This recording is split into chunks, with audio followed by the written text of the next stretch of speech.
Hello students, welcome back to your own YouTube channel विदा कॉमर्शियन। So guys, आज हम क्लास 12th के बिजनेस स्टडीज चैप्टर 5 में ऑर्गेनाइजिंग को डिस्कस करेंगे, जिसके पार्ट 1 में हमने 3 मेन टॉपिक्स लिए थे। मीनिंग, डेफिनेशन और प्रोसेस ऑफ ऑर्गेनाइजेशन, और उसकी इंपॉर्टेंस को कवर अप किया था। Organising, sorry. सो अब हम बात करेंगे ऑर्गेनाइजेशनल स्ट्रक्चर के बारे में। किसके बारे में बात करेंगे? ऑर्गेनाइजेशनल स्ट्रक्चर क्या होता है और कितने टाइप का होता है। तो शुरू करते हैं विदाउट एनी डिले। चैनल को लाइक और सब्सक्राइब करना ना भूलें अगर वीडियो पसंद आए तो।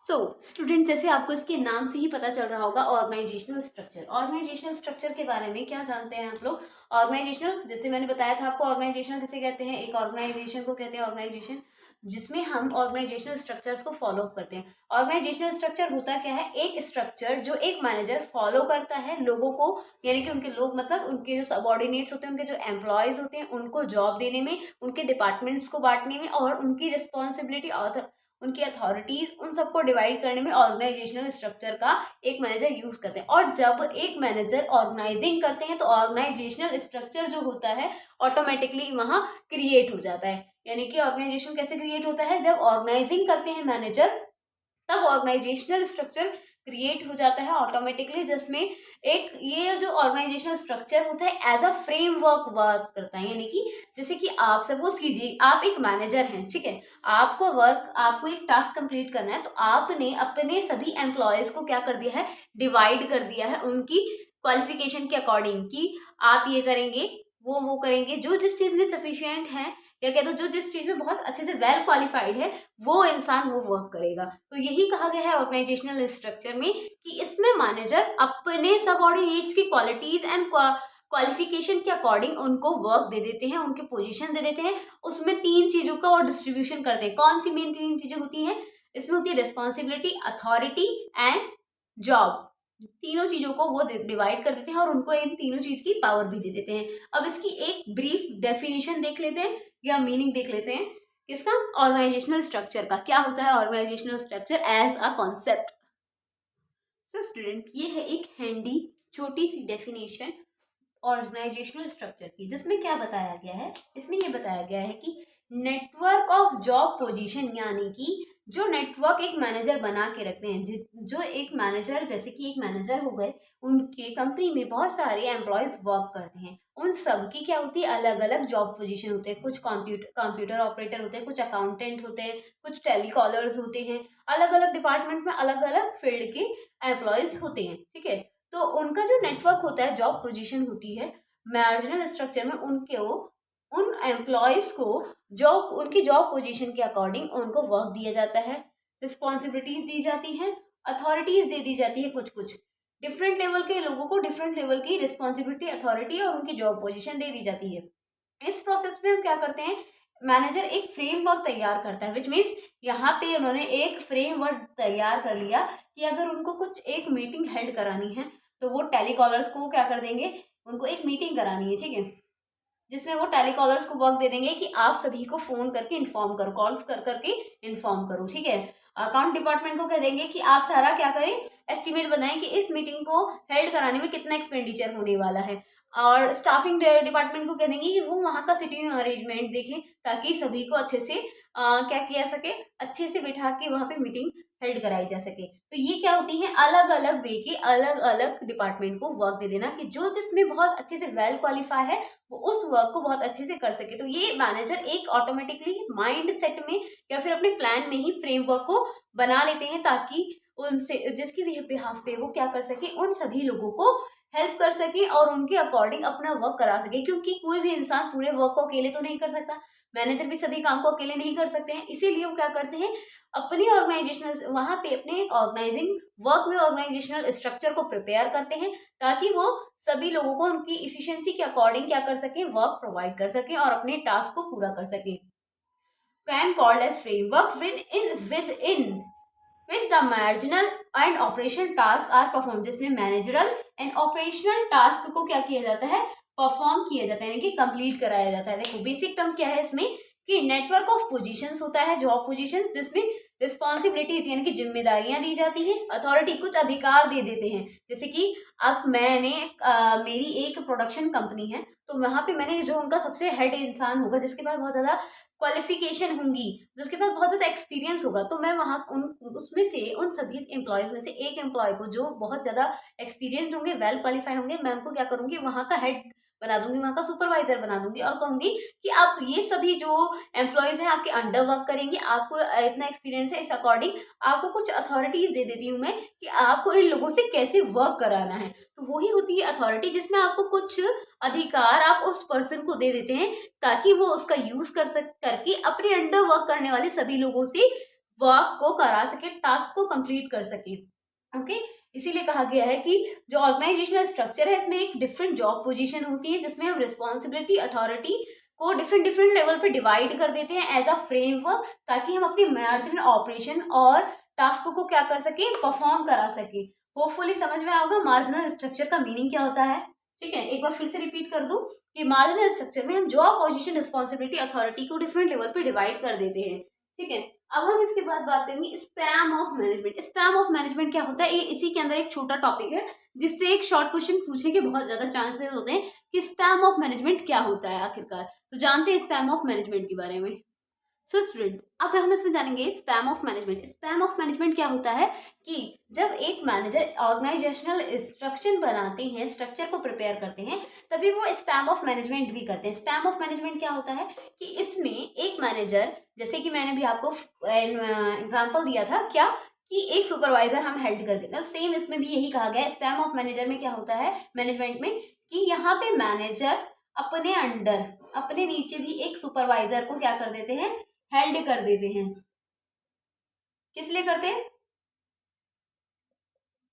क्योंकि सुपरवाइजर क्या करेंगे, जो इनके नीचे काम करने वाले एम्प्लॉयज होंगे इन पे कंट्रोल कर सकें, क्योंकि जब जब मैनेजर नहीं होंगे तब तब सुपरवाइजर क्या करेंगे, इन सब एम्प्लॉयज को क्या कराएंगे, मेंटेन रखेंगे, ताकि इनसे वर्क टाइम टू टाइम कराया जा सके, और सुपरवाइजर को अपने पूरे टास्क की फुल इन्फॉर्मेशन और फुल एक्सपीरियंस होगा, ताकि इफिशिएंट वे में और टाइम पीरियड के अंदर एक टास्क को परफॉर्म किया जा सके। इसीलिए मैनेजर सुपरवाइजर्स को मेंटेन करते हैं स्पैम ऑफ मैनेजमेंट के अंदर। तो समझ में आ गया, स्पैम ऑफ मैनेजमेंट सिंपल एक वर्ड में ये कहा जा सकता है कि जहाँ पे मैनेजर डिफरेंट डिफरेंट डिपार्टमेंट में एक सुपरवाइजर्स को फिक्स कर देते हैं, वो कहलाता है span of management. Simple word में यही याद रखना है आप लोगों को कि स्पैम ऑफ मैनेजमेंट में मैनेजर सुपरवाइजर्स को हेल्ड कर देते हैं, सुपरवाइजर्स को जनरेट कर देते हैं अलग अलग डिपार्टमेंट में। स्पैम ऑफ मैनेजमेंट जहां भी आएगा, नाम सुनते ही समझ में आ जाना चाहिए कि यहाँ पे हम सुपरवाइजर्स को इलेक्ट कर देते हैं। ओके, अब हम बात करेंगे अपने नेक्स्ट टॉपिक की कि टाइप ऑफ ऑर्गेनाइजेशनल स्ट्रक्चर। कितने टाइप का होता है हमारा ऑर्गेनाइजेशनल स्ट्रक्चर। मेनली हमारा जो ऑर्गेनाइजेशनल स्ट्रक्चर होता है, दो टाइप का होता है, जिसमें से एक होता है फंक्शनल स्ट्रक्चर एंड दूसरा होता है डिविजनल स्ट्रक्चर। अब देखते हैं स्ट्रक्चर, डिविजनल और फंक्शनल स्ट्रक्चर में क्या डिफरेंसेस होते हैं, ये जानते हैं दोनों क्या क्या है। दो तरीके के ऑर्गेनाइजेशनल स्ट्रक्चर होते हैं, functional structure and divisional structure. Functional structure में जानेंगे क्या होता है। देखिए, फंक्शनल स्ट्रक्चर जो होता है, यहाँ पे हम क्या बात करते हैं, ग्रुप एक्टिविटी की बात करते हैं। इसमें हम किसके बारे में डिस्कस करते हैं, ग्रुप एक्टिविटी।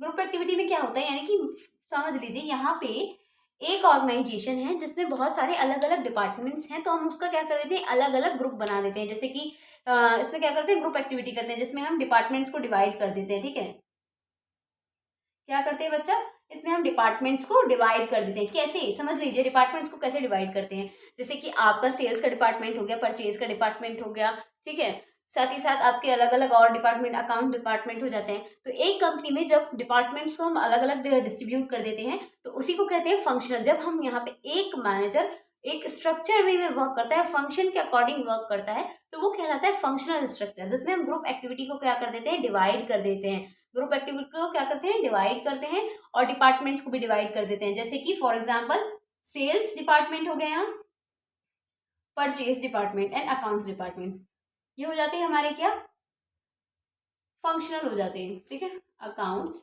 डिपार्टमेंट, जिसमें हम अपने ग्रुप एक्टिविटी को एक छोटे छोटे ग्रुप्स में डिवाइड कर देते हैं, उसको हम कहते हैं फंक्शनल स्ट्रक्चर। समझ में आ गया होगा आप सभी को होपफुली। अब देखते हैं डिविजनल स्ट्रक्चर। डिविजनल स्ट्रक्चर में क्या होते हैं, अब यहाँ पे एक कंपनी होती है, ठीक है, कोई भी एक इंडस्ट्रियल कंपनी हो गई जिसमें वो हर एक चीज का प्रोडक्शन करते हैं। ये तो पर्टिकुलर एक प्रोडक्ट की बात करेंगे, बस एक प्रोडक्ट को प्रोड्यूस कर रहे हैं या सेल और परचेज कर रहे हैं, ठीक है। बट ये वाले जो लोग होते हैं, इनका जो कंपनी तो एक ही होती है, बट ये लोग प्रोडक्शन डिफरेंट डिफरेंट चीज का करते हैं, इसलिए हर एक प्रोडक्ट का डिफरेंट डिफरेंट क्या बना देते हैं, हर एक प्रोडक्ट का डिफरेंट डिफरेंट ग्रुप बना देते हैं। ध्यान से सुनिएगा, एक बार फिर से कंक्लूड कर रही हूँ, ध्यान से समझिएगा इस चीज को, इसलिए रिपीट कर रही हूँ क्योंकि ये थोड़ा कंफ्यूजिंग है, बट इजी हो जाएगा। मैं आपको इजीली ये समझा दूंगी कि ये होता क्या है, इतना तो मैं भी जानती हूँ कि इजीली मैं आप लोगों को कन्वे कर सकती हूँ। क्या कि फंक्शनल स्ट्रक्चर ये होता है कि जिस कंपनी में सिर्फ एक ही प्रोडक्ट बनाते हैं, किसी पर्टिकुलर प्रोडक्ट को ही सेल करते हैं, तो उसमें वो अलग अलग ग्रुप बना देते हैं, सेल्स का अलग, परचेज का अलग, और अकाउंट डिपार्टमेंट अलग, कॉलिंग डिपार्टमेंट अलग। ये हो गया हमारा फंक्शनल। बट ये जो डिविजनल स्ट्रक्चर वाला जो ग्रुप होता है, इसमें ये लोग क्या करते हैं, मल्टी प्रोडक्ट्स को लॉन्च करते हैं, ठीक है।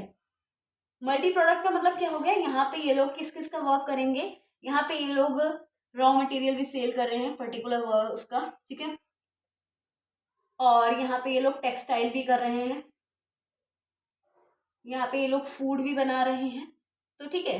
तो ये इस मल्टी प्रोडक्ट्स रख रहे हैं, तो अब इसमें ये लोग मल्टी डिपार्टमेंट बना देंगे, रॉ मटेरियल का अलग डिपार्टमेंट बनाएंगे, ठीक है, टेक्सटाइल का अलग डिपार्टमेंट बना देंगे, और फूड का एक अलग डिपार्टमेंट बना देंगे। ये लोग अपने प्रॉपर डिपार्टमेंट्स को ही डिवाइड कर देंगे। तो डिविजनल में समझ में आया कि यहाँ पे ये लोग क्या करते हैं, मल्टी प्रोडक्ट को लॉन्च करते हैं और उसके अलग अलग डिपार्टमेंट्स बनाते हैं। बट जो फंक्शनल स्ट्रक्चर होता है, यहाँ पे ग्रुप डिवाइड किए जाते हैं, जिसमें सेल्स और परचेज और accounts department different different level पे डिवाइड कर दिया जाता है, ठीक है। ये हो गए दो डिफरेंट तरीके के, क्या था, दोनों डिफरेंट स्ट्रक्चर टाइप्स थे, ऑर्गेनाइजेशनल स्ट्रक्चर के फंक्शंस थे, ओके। अब हम ऑर्गेनाइजेशनल स्ट्रक्चर के बाद ऑर्गेनाइजेशन की बात करेंगे। ऑर्गेनाइजेशन जो कि दो तरीके की होती है खुद में ही। ऑर्गेनाइजेशन दो तरीके कैसे होती है देखते हैं। देखिए बेटा, ऑर्गेनाइजेशन दो तरीके की होती है, कैसे, एक होती है फॉर्मल, एक होती है इनफॉर्मल। फॉर्मल और इनफॉर्मल को जान लेंगे कौन कौन सी होती है, ठीक है। फॉर्मल ऑर्गेनाइजेशन वो होती है जिसमें एक अच्छी हायरार्की को फॉलो अप किया जाता है और उसमें एक सिस्टम में वर्क किया जाता है। और इनफॉर्मल जो होती है, इसमें फ्रेंडली नेचर होता है, इन स्ट्रक्चर को ज़्यादा फॉलो नहीं किया जाता है। मैनेजर से जो उनके एम्प्लॉयज़ होते हैं बहुत ईजिली क्या करते हैं, कनेक्ट होते हैं। अब इन फॉर्मल के बारे में जान लेते हैं। इसमें क्या होता है, मैनेजर जो होते हैं वो क्या करते हैं, रूल्स एंड रेगुलेशंस को फॉलो करते हैं, एक अच्छे वे में वर्क करते हैं, स्ट्रक्चर्ड वे में वर्क करते हैं। इसमें कैसा होता है वर्क, मैनेजर फॉलो करते हैं किसको, फॉलो किया जाता है यहाँ रूल्स, ठीक है, प्रॉपर वे में, और स्ट्रक्चर फॉलो किया जाता है, स्ट्रक्चर में वर्क करते हैं, वर्क इन स्ट्रक्चर, मैनर्स के साथ वर्क होता है, वर्क इन स्ट्रक्चर होता है। यहाँ पे कैसे भी काम नहीं कर सकते हैं, स्ट्रक्चर में ही वर्क होगा, अदरवाइज वर्क नहीं होगा वो, क्योंकि ये क्या यूज कर रहे हैं, फॉर्मल चीज को यूज कर रहे हैं। यहाँ पे जो मैनेजर है फॉर्मल वे का यूज करते हैं, रूल रेगुलेशन के साथ वर्क करते हैं ताकि वो अपनी टारगेट को बहुत अच्छे से अचीव कर सके। बट जो ये इनफॉर्मल होता है, इनफॉर्मल में क्या करते हैं, यहाँ पे मैनेजर जो होते हैं फ्रेंडली नेचर के होते हैं। यहाँ के जो मैनेजर होते हैं कैसे होते हैं, फ्रेंडली होते हैं,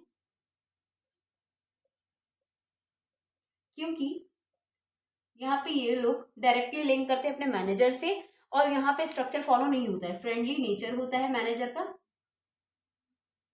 और इजी वे में वर्क करते हैं, no structure are followed here, ठीक है। यहाँ पे वो लोग कोई स्ट्रक्चर फॉलो नहीं करते हैं, नो स्ट्रक्चर फॉलो।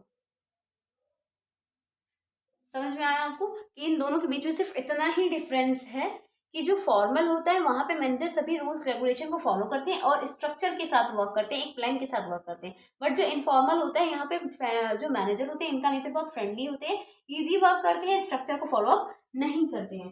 समझ में आया होगा, छोटा सा टॉपिक था, अच्छा टॉपिक था। अब बात करेंगे हम delegation of authority. Delegation of authority क्या होती है इसके बारे में जानेंगे, ये भी बहुत इंपॉर्टेंट टॉपिक है जो शॉर्ट क्वेश्चंस में बहुत ज़्यादा पूछा जाता है। सो डेलीगेशन ऑफ अथॉरिटी का मतलब क्या होता है, जैसे कि आपने स्पैम ऑफ मैनेजमेंट जाना था, ऐसे ही डेलीगेशन ऑफ अथॉरिटी होता है, जिसमें बच्चा शॉर्ट क्वेश्चंस और वेरी शॉर्ट में delegation of authority multiple time बहुत पूछा गया है और पूछा भी जाता है। कि डेलीगेशन होता है क्या, डेलीगेशन ऑफ अथॉरिटी में क्या करते हैं मैनेजर। तो डेलीगेशन ऑफ अथॉरिटी में जो मैनेजर्स होते हैं वो क्या करते हैं, मैनेजर्स कुछ रिस्पॉन्सिबिलिटीज को अपने सुपरवाइजर्स को क्या कर देते हैं, गिव कर देते हैं, दे देते हैं। यानी कि यहाँ पे मैनेजर्स क्या करते हैं, रिस्पॉन्सिबिलिटी का टेक ओवर, हैंड ओवर करते हैं,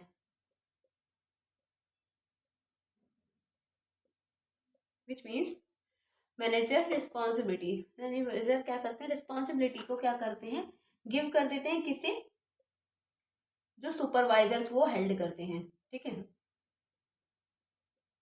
सुपरवाइजर्स को क्या कर देते हैं, अच्छा रिस्पॉन्सिबिलिटीज दे देते हैं। यानी कि डेलीगेशन ऑफ अथॉरिटी में क्या होते हैं कि जो मैनेजर्स होते हैं वो जगह जगह जाके, मतलब हर एक डिपार्टमेंट में एक सुपरवाइजर हेल्ड करते हैं, जिसको वो कुछ अथॉरिटी, कुछ रिस्पॉन्सिबिलिटी एंड साथ ही साथ अकाउंटेबिलिटी भी दे देते हैं कि आपको सभी चीज़ों को टाइम टू टाइम कंप्लीट करा के अपने टास्क को, उसकी हमें रिपोर्ट भी रिप्रेजेंट करनी होगी। विच मीन्स कि मैनेजर यहाँ पे हर एक डिपार्टमेंट में एक सुपरवाइजर हेल्ड करते हैं, उनको अथॉरिटी दे देते हैं कि अब आपकी जिम्मेदारी, अब आपका अधिकार है कि आपको इन लोगों से कैसे काम कराना है। रिस्पॉन्सिबिलिटीज दे देते हैं कि अब ये जितना भी वर्क हो रहा है आपके अंडर, इसकी जिम्मेदारी आपके ऊपर, कुछ भी अच्छा होगा तो भी आप ही रिस्पॉन्सिबल कहलाएंगे उनके लिए, और कुछ भी खराब होगा तो भी आप ही रिस्पॉन्सिबल कहलाएंगे। ओके, और फिर अकाउंटेबिलिटी क्या होती है इसमें कि हम यहाँ पे सुपरवाइजर को ये भी कर देते हैं कि जितना काम हो जाएगा उसकी रिपोर्ट आके आप मैनेजर्स को देंगे। तो ये होती है। अब इसी में डेलीगेशन ऑफ अथॉरिटी में क्या आएगा, एक एलिमेंट ऑफ डेलीगेशन आएंगे। तीन मेजर एलिमेंट होते हैं डेलीगेशन के, कौन कौन से जान लेते। देखो क्या है इसमें, element of authority, element of authority, element of sorry delegation, delegation का क्या, कौन कौन से एलिमेंट हैं। तो अभी भी मैंने बताया कि डेलीगेशन के कौन है, ऐसे तीन मेजर डेलीगेशन के कौन कौन से एलिमेंट हैं। तो इनके तीन मेजर एलिमेंट हैं। सबसे पहला हो गया हमारा रिस्पॉन्सिबिलिटी, ये पूछा जाता है, शॉर्ट क्वेश्चन सब बहुत आता है बेटा। रिस्पॉन्सिबिलिटीज, ठीक है। सेकंड वन इज क्या था, अभी मैंने बताया था आपको, authority. Third one is accountability.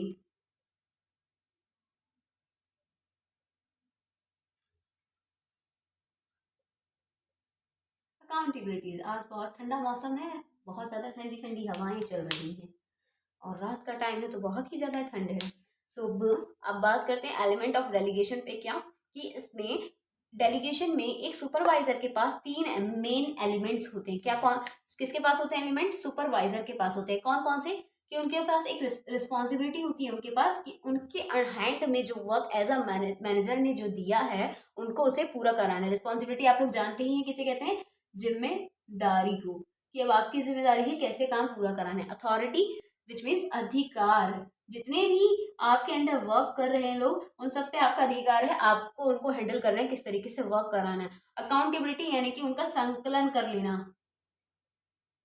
ठीक है, संकलन कर लेना कि किस तरीके से वो लोग वर्क करेंगे और आप उसकी हमें रिपोर्ट देंगे। जितना भी काम हो जाएगा उसकी रिपोर्ट आप हम तक पहुंचाएंगे, यानी कि मैनेजर तक पहुंचाएंगे। तो डेलीगेशन ऑफ अथॉरिटी को फिर से समराइज कर देती हूँ मैं, कि इसमें मैनेजर रिस्पॉन्सिबिलिटी दे देते हैं सुपरवाइजर को, और इसमें सुपरवाइजर के पास तीन एलिमेंट्स होते हैं, रिस्पॉन्सिबिलिटी, अथॉरिटी एंड अकाउंटेबिलिटी। जिसमें वो उनकी रिस्पॉन्सिबिलिटी होती है वर्क को टाइम से कंप्लीट कराना, अथॉरिटी होती है कि उनके नीचे जितने भी वर्कर्स हैं उनके ऊपर अपना अच्छा कंट्रोल रखना, अकाउंटेबिलिटी जितना भी वर्क हो जाए उसकी रिपोर्ट जाके मैनेजर को सबमिट करना। ये था हमारा डेलीगेशन ऑफ अथॉरिटी। अब हम इसके बाद क्या बात करेंगे, सेंट्रलाइजेशन एंड डिसेंट्रलाइजेशन। सेंट्रलाइजेशन क्या होता है और डिसेंट्रलाइजेशन क्या होता है, बहुत ही अच्छा और इंपॉर्टेंट टॉपिक है, ध्यान से सुनिएगा। सो स्टूडेंट्स, मैं आपको इसमें एज अ डिफरेंस ये सेंट्रलाइजेशन और डिसेंट्रलाइजेशन पढ़ा रही हूँ, क्योंकि एज अ डिफरेंस आप लोग इसे समझेंगे तो बहुत अच्छे से आपको समझ में आ जाएगा और एक एक लाइन इसकी क्लियर भी हो जाएगी, और आपको अलग से फिर इसका डिफरेंस लर्न करने की नीड नहीं होगी। ऐसे ही आप समझ लेंगे कि सेंट्रलाइजेशन और डिसेंट्रलाइजेशन क्या होता है। So what is refer centralization, centralization क्या होता है, जहाँ पे सारी रिस्पॉन्सिबिलिटी किसके हैंड में होती है, टॉप मैनेजर्स के हैंड में होती है, टॉप लेवल के मैनेजर्स के हाथ में सारी रिस्पॉन्सिबिलिटी होती है यहाँ पे, ठीक है।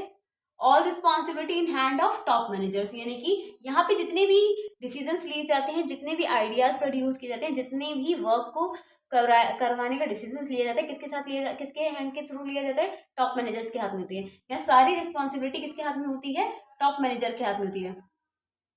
ऑल रिस्पॉन्सिबिलिटीज ऑल रिस्पॉन्सिबिलिटी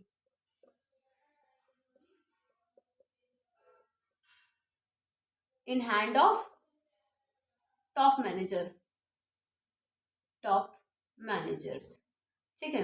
यानी कि जितने भी यहाँ पे वर्क किया जाएगा, जितना भी यहाँ डिसीजन लिया जाएगा, वो सब कौन लेंगे, टॉप मैनेजर्स लेंगे। सेंट्रलाइजेशन का सीधा एक ही मीनिंग है कि यहाँ पे जितने भी डिसीजंस लिए जाएंगे वो टॉप मैनेजर्स के हैंड से लिए जाएंगे, और बाकी के सभी लोग एम्प्लॉय सबऑर्डिनेट इनको क्या करेंगे, फॉलो करेंगे। फॉलोड बाय ऑल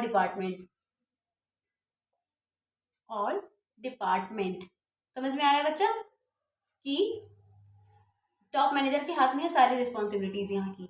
अब इसकी बात अगर हम बात कर लेते हैं अपने डिसेंट्रलाइजेशन में। अब डिसेंट्रलाइजेशन में क्या होता है, यहाँ पे डिफरेंट लेवल पे डिफरेंट मैनेजर्स होते हैं।